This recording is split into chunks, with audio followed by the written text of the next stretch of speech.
quand on a cette espèce de lâcher prise et qu'on dit, bah maintenant je veux juste observer et qu'on se met un peu dans cet état-là, effectivement, il y a des choses qui remontent.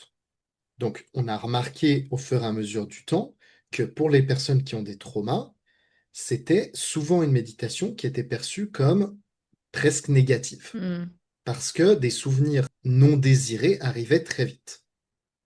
Et d'ailleurs, il y a des études récemment qui montrent que qui ont des résultats sur la méditation pleine conscience par rapport aux personnes qui ont des traumas qui sont en dessous d'autres traitements et qui sont même mauvais, délétères pour la Hmm. personne, qui donnent à la fin de l'expérience un sentiment négatif en disant que ça les a moins aidés et que ça les a plus enfoncés, on va dire.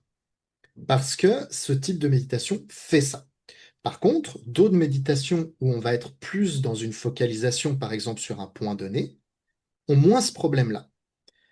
Parce que à la place de laisser les choses revenir, on dit maintenant on va juste se focus là. Et ça, pour les personnes qui ont des traumas, c'est quelque chose qui est même intéressant pour elles parce qu'elles subissent moins le fait d'avoir ces trucs incontrôlés et son esprit qui repart tout le temps dans des directions où elles veulent pas qu'elle aille.